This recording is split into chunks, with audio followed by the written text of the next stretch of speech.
Hi hello welcome back to my YouTube channel. അപ്പോൾ ഞാനിന്ന് വന്നിരിക്കുന്നത് ഒരു ക്രാഫ്റ്റ് വർക്കാണ് കേട്ടോ. ഒരു ചെറിയ ഫ്ലവർ. അപ്പോൾ അതാക്കുമ്പോൾ നിങ്ങൾക്കും ഒന്ന് കാണിക്കാമെന്ന് വിചാരിച്ചു. അപ്പോൾ ഈ വീഡിയോ ആർക്കെല്ലാം ഇഷ്ടപ്പെട്ടു ലൈക്ക് ചെയ്യുക, സബ്സ്ക്രൈബ് ചെയ്യുക. അപ്പോൾ വീഡിയോയിലോട്ട് പോകാം. ഞാൻ ഒരു ഓറഞ്ച് കളർ പേപ്പർ എടുത്തിട്ടുണ്ട്. പിന്നെ ഒരു സർക്കിളിൽ കട്ടാക്കി കാണിച്ചു തരാം. അപ്പോൾ ഒരു സർക്കിൾ റൗണ്ട് കട്ടാക്കിയിട്ടുണ്ട്. ഫോൾഡ് ആക്കണം. ഇങ്ങനെ ഫോൾഡ് ആക്കിയിട്ട് ഇങ്ങനെ ഫോൾഡ് ആക്കണം. ശേഷം ഇങ്ങനെ ഫോൾഡ് ആക്കിയ ശേഷം ഇവിടെ കട്ട് ചെയ്യണം. ഇത് ഇവിടെ ഇങ്ങനെ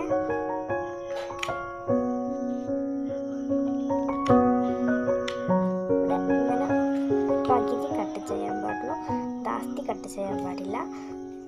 1 ഫിംഗർ ഗ്യാപ്പ് വിട്ടിട്ട് ഇവിടെ എല്ലാം കട്ട് ചെയ്യണം. അപ്പോൾ ഇങ്ങനെ മുറിച്ചെടുക്കണം ഫോൾഡ് ആക്കിയിട്ട്. അതിന് ശേഷം ഇതുപോലെ ഞാൻ 3 കളറ് കട്ടാക്കി എടുത്തിട്ടുണ്ട്, ഇന്ത്യൻ കളറ്. അപ്പോൾ നിങ്ങൾക്ക് എത്ര കളർ വേണം അത്ര കട്ടാക്കാം. ഇനി ഇത് ഫോൾഡ് ചെയ്ത് കാണിച്ചു തരാം ഞാൻ. ഇനി ഇതിനെ ഇങ്ങനെ എടുത്ത് ഇവിടെ ഇങ്ങനെ ഫസ്റ്റത്തെ പോലെ തന്നെ ഫോൾഡ് ആക്കണം.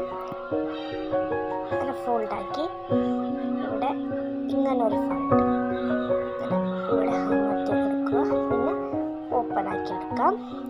അതിൻ്റെ ശേഷം നെക്സ്റ്റ് ഈ ഫോൾഡാക്കിയ ഭാഗം ഇവിടെ ഇങ്ങനെ കുറച്ച് ഗമ്മിടണം. ഇങ്ങനെ സ്റ്റിക്ക് ചെയ്യണം. അപ്പോൾ റൗണ്ട് ഇങ്ങനെ സ്റ്റിക്ക് ചെയ്തുകൊണ്ട് പോകുക.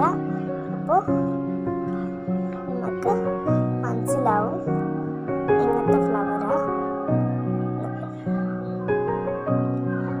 ഇങ്ങനെ ഇതേപോലെ ഗമ്മിട്ടിട്ട് സ്റ്റിക്ക് ചെയ്യണം. അപ്പോൾ അതേപോലെ ഞാനിത് ഫിനിഷ് ആക്കി എടുത്തിട്ടുണ്ട്. അതേപോലെ വൈറ്റ് ആക്കി എടുത്തിട്ടുണ്ട്. ഇനി ഗ്രീൻ ആക്കണം. അപ്പോൾ 3 കളേഴ്സ് ഞാനിവിടെ കംപ്ലീറ്റ് ആക്കിയിട്ടുണ്ട്. ഇനി അതിനെ സ്റ്റിക്ക് ചെയ്യണം. അപ്പോൾ ഞാനിവിടെ ഗം ഇട്ടിട്ട് ഫുൾ സ്പ്രെഡ് ചെയ്ത് ഒട്ടിച്ചിട്ടുണ്ട്. ഇനി അതിൻ്റെ മേലെ അങ്ങനെ തന്നെ ഗ്രീനും ഫുൾ സ്പ്രെഡ് ചെയ്ത് ഒട്ടിക്കണം. അങ്ങനെ ഫുൾ സ്പ്രെഡ് ചെയ്ത് ഒട്ടിക്കണം കേട്ടോ ഗമ്മ്. അപ്പോൾ ഫ്ലവർ ഇവിടെ റെഡി ആയിട്ടുണ്ട്. അപ്പോൾ ഇതാണ് ഞാൻ പറഞ്ഞ ഒരു സിമ്പിൾ ഫ്ലവർ കേട്ടോ. അപ്പോൾ ഈ വീഡിയോ ആർക്കെല്ലാം ഇഷ്ടപ്പെട്ടു ലൈക്ക് ചെയ്യുക, മറക്കാതെ തന്നെ സബ്സ്ക്രൈബ് ചെയ്യുക. Thank you. അടുത്ത വീഡിയോ ആയിട്ട് വരുമ്പോഴേക്കും ബൈ ബൈ.